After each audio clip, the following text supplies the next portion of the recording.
All right, today we're going to be checking out a Five Nights at Freddy's Secret of the Mimic Theory by It's called Did William and Henry Steal Everything? FNAF Secret of the Mimic Theory. So make sure you guys hit the like button, subscribe to It's, and comment down below. And let's get right into this bot. About Five Nights at Freddy's. Let's see what It's got. Exploding long-held theories and completely changing how we see characters. I love the Amanda the Adventurer behind Rye. Know very little of, but thought we knew a lot about. Many people think that these are retcons, but truthfully, very little, if anything at all, has been retconned in Secret of the Mimic. Yo, Rye's got all the Five Nights at Freddy's books drawn behind him. This is the true theorist setup, I feel like. Just having to come to terms with the fact that we know for sure very little about this franchise. Most of all, the business aspect of Fazbear Entertainment. Something that we've had to grasp the business aspect of Fazbear Entertainment, a little bit about. They're just a ghetto business, man. Saving as much money as possible. A whole lot of details all about the business side of things and how these restaurants got established in the first place. Especially how the animatronics and the characters about them. Oh my god, prototype Spring Bonnie looks goated. Away from Secret of the Mimic, assuming that William and Henry were frauds the whole time. Frauds. That Edwin made everything and they just stole it from him. But is that the case? I don't think so. Slices, put on your aprons and let's bake ourselves a theory. Secret of the Mimic takes place in Murray's Costume Manor, a company run by Edwin Murray, the main guy everyone's talking about. He made the Mimic. He's an inventor and costume maker that was contracted by Fazbear to create something. It's never directly stated exactly what the project entailed or covered, but several emails and audio logs imply that it was big. So big that it could take a dying probably Freddy Fazbear's Pizza. To keep going back to normal. I just need to finish the new Fazbear project and then everyone will come back.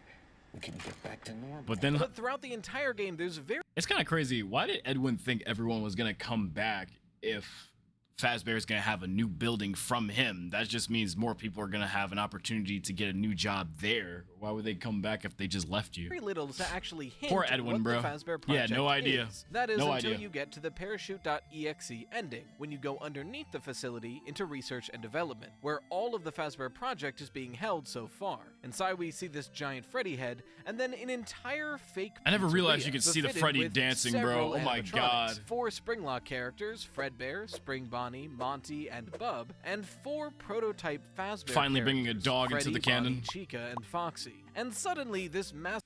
I don't know why, but it's so hard to believe the plot of Five Nights at Freddy's 4 really happened on something that roughly looks like that Fredbear right there.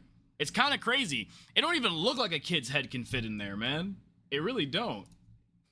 Oh, missed it. Fazbear characters, Freddy, Bonnie, Chica, and Foxy. And suddenly Forgot this Bonnie massive was... project and the massive... I don't know if that's a detail, but Bonnie's missing his face. Like, that's crazy. Budget behind it is starting to make a lot more sense. I believe that the actual Fazbear project was a restaurant showroom. I'm sorry, I know I'm talking over Rye, but I just got a theory in my head. What if since Edwin never finished the first Freddy Fazbear's Pizza, they never really had an idea for like Bonnie's face, and that's just why they were so comfortable with him sitting with no face in the back room, bro.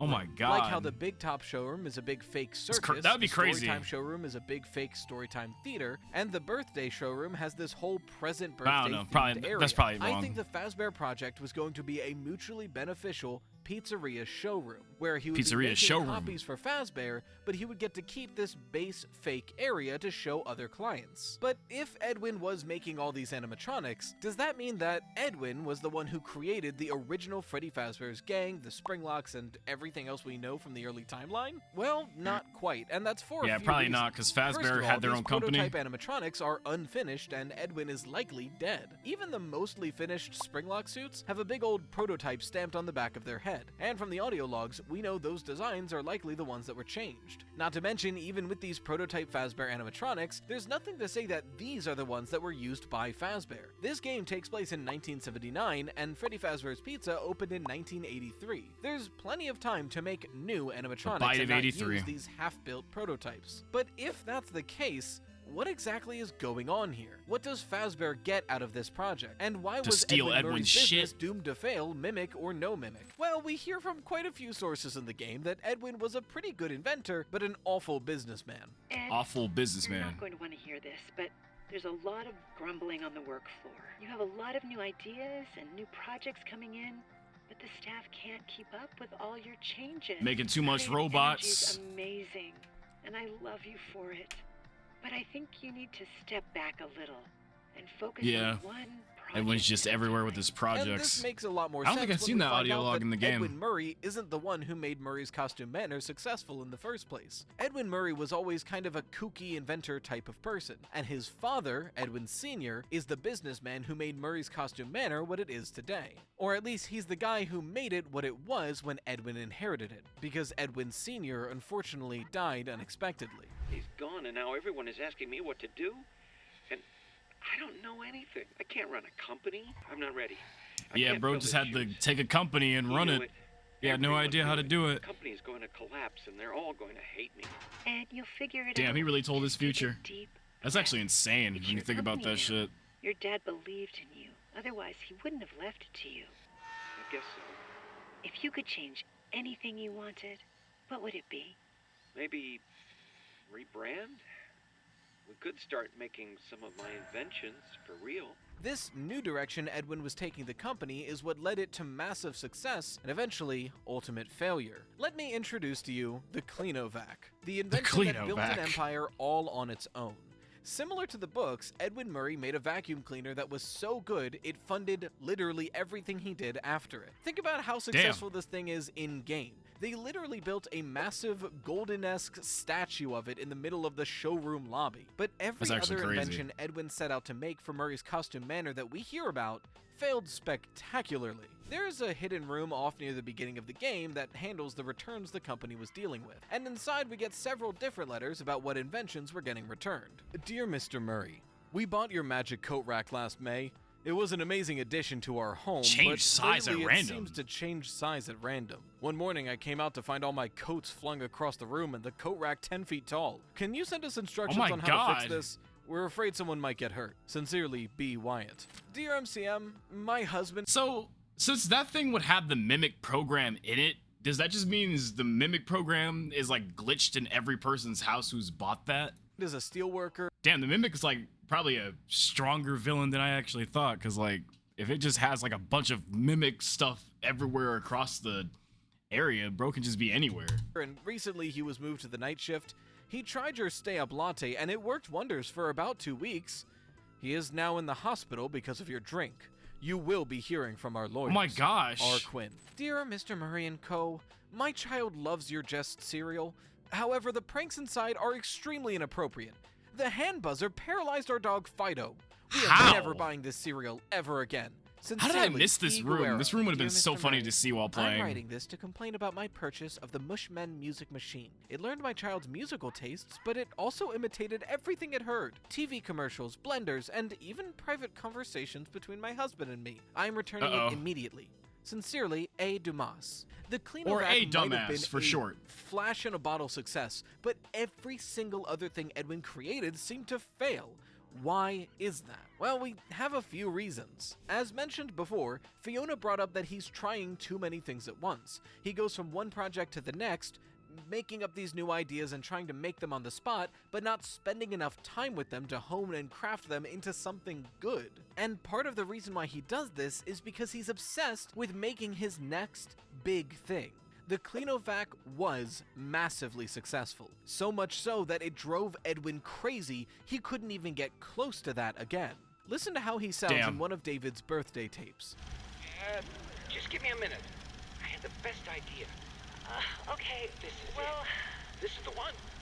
Bigger than the Cleanovac. As Edwin is inventing Why didn't something bro that just should make be more a joyous and Cleanovacs? creative process, his main thought is, this will be Or better new model. than the Cleanovac. Even in Moon.exe, the prototype Cleanovac triggers the dialogue, his greatest success and his greatest failure. Because the massive success of the Cleanovac is what drove Edwin to bury himself into work, so much so that he would overwork himself, burn out, and lose any quality control, only creating mounds of crap. And it's this distraction and overwork and burying himself that leads everything else in his life to fall to ruin. It's what eventually leads to say that David's again. death, Oh my but God. it's also what makes the Add the company damn start meme. having other problems like safety and quality of life. We see this in logs like, theater, one more injury. Ralph went to the hospital last night. That suit is going to be the death of one of us.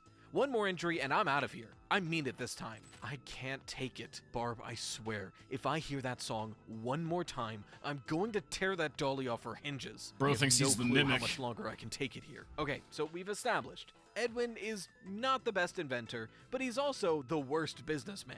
What does this have to do with Fazbear, though? Well, if the business wasn't failing enough already, William Afton is here to dig its grave. Fazbear To Entertainment dig its had grave. seemingly Oh been my dealing God. with That Murray's was kind of a Costume bar. Manor for some Hang time on, now. Rightos, It's hang likely on. that if Fredbear's Family Diner ever used felt suits in their restaurant, then Murray's Costume Manor was likely the one who designed them. After all, that seemed to be their specialty before changing directions. But at the end of the day, Murray's Costume Manor is, in a way, a competition to Fazbear Entertainment. They're both making fictional characters that people are supposed to love. And apparently in William Afton's eyes, there's only room in the world for two companies that make robotic animals that people like. As Murray's Costume Manor begins to fail, William Afton sees an opportunity to snuff out one of his biggest competitors for good, in a way that would retain all of the assets to Fazbear and make it a hell of a lot cheaper to get Edwin to make stuff for him. So he reaches out to one of gosh. the upper echelon employees at MCM with an offer. No, I still love the fact that that was basically Scott answering the question of like, is William Afton like a good person? Like,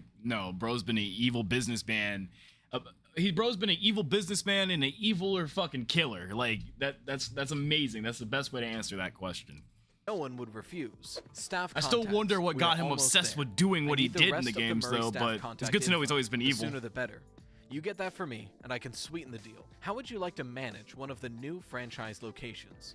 WA. Not only bro's was just there sending already deals a deal left to and buy right. out this employee, but if he can get the Murray contact info list, then he'll let this employee run one of the restaurants of Fazbear Entertainment. And this works. William Afton starts poaching several employees from Murray's Costume Manor. We see a lot of emails about people getting offers to work for Fazbear, and they get bonuses if they bring other employees with them. That's so not crazy. Only is MCM failing Bro started a referral program. Like, that's insane. and money is drying up and the working conditions are being Evil terrible, bastard. but more and more employees are quitting for better deals with Fazbear Entertainment. The company is falling out from underneath Edwin. It's not even hard to get some of these employees over. Not only is the company failing, but one of the only things that held MCM together was how tight-knit the employees were with the upper management, and that's fallen apart too. Since Fiona's death, somebody overheard Edwin talking to M1 in research and development, but when they heard Fiona's voice, they assumed that Fiona was still alive because of it, which then led everyone to believe that Edwin and Fiona faked Fiona's death for the insurance money. Sure, that's a terrible thing to do, but imagine you're these employees. Your upper management has treated you like family for the longest time.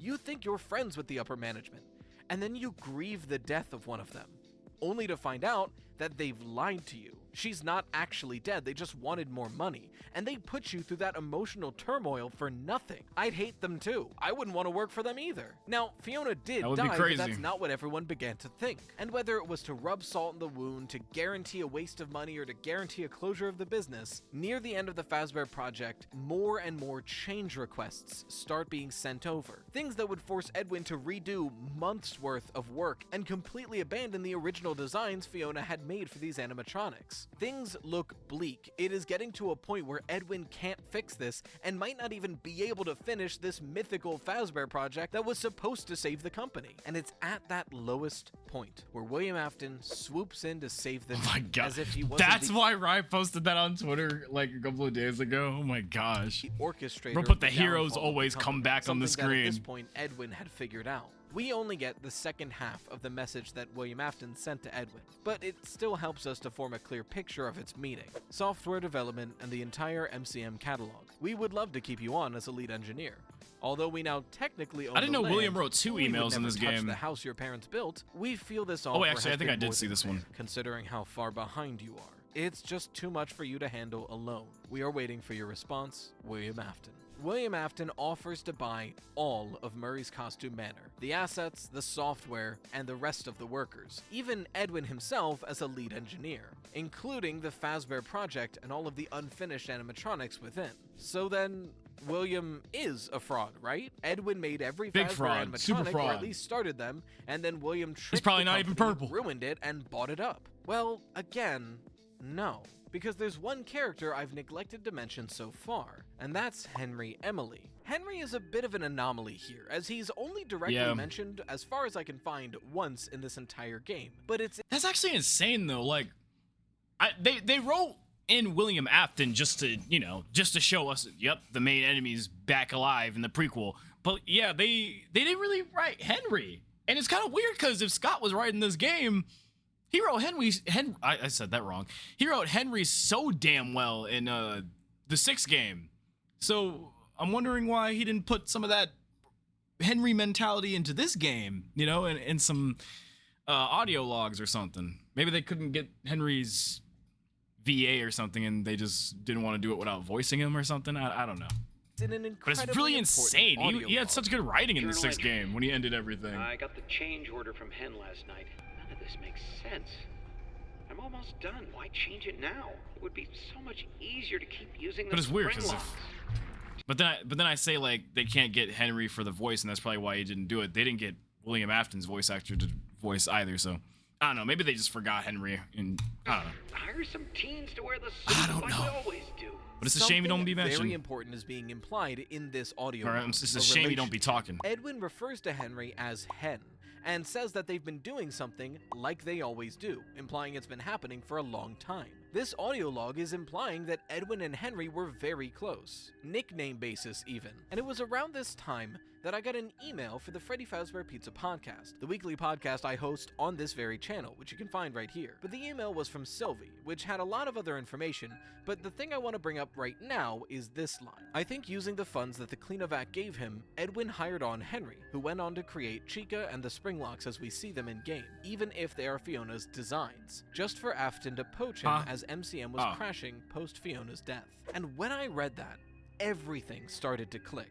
Just for Most Afton theorists to have poach agreed him, for huh? a very long time, as far back as FNAF 6 even, that Henry wasn't always part of Fazbear Entertainment. Rather, Henry had his own restaurant, possibly with Chica or with the Mediocre Melodies, and eventually merged with William Afton to form the Fazbear we know today. Fredbear's Family Diner, Freddy Fazbear's Pizza. That would make He was sense. the Business animatronic partners that genius came later, William not needed at to hire first. on board to make this project work. And all of this new information with Secret of the Mimic fits perfectly into that main theory. Henry wasn't working for his own business. He was an employee at Murray's Costume Manor. Just like in his other book iterations. Man, Henry though, it would have been if this theory is like right, because it does kind of sound right. Like he would work with Edwin or work on his own first, and get with Edwin, then be poached by William. Like it would have been so cool to just see like Henry like at his desk or something with some audio logs. I don't know, like that. Man, Henry got the wrong end of the stick this game.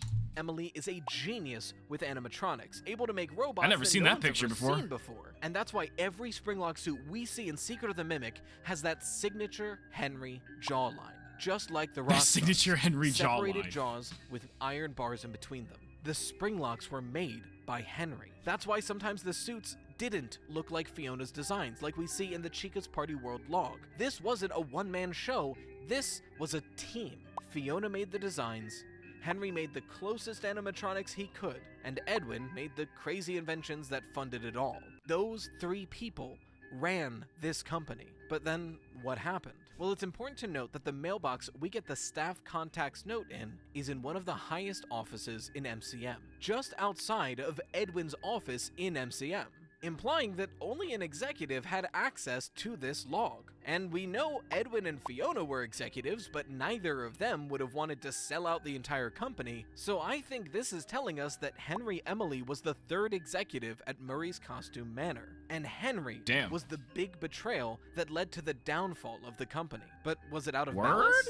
I don't think so. Henry Emily saw the writing on the wall. The company was failing before William took any employees away, and Henry Emily has a daughter named Charlotte he has to look after. He needs to make sure he can support and pay for what she needs. So if you're Henry and you're working at this company, and suddenly William Afton approaches you, offers you a very lucrative job as co-creator of any of the— That would be some crazy shit though, because then bro brought you into the whole Fazbear game just to kill your fucking kid later. That would be crazy. That would actually be insane. animatronics Fazbear Well, we need DLC to get a little Henry action, man, just to see if he had anything to do with this. Come on. produces, and even lets you I manage. need this theory to become true, just so all of that fucked up stuff can loop together for the story. The franchise locations, that's an offer you can't refuse. So he joins Fazbear. His talent and creations join with him, and together, they make the animatronics we know and love. It was likely that Henry was the one creating those prototype Freddy animatronics in research and development. He created them all along,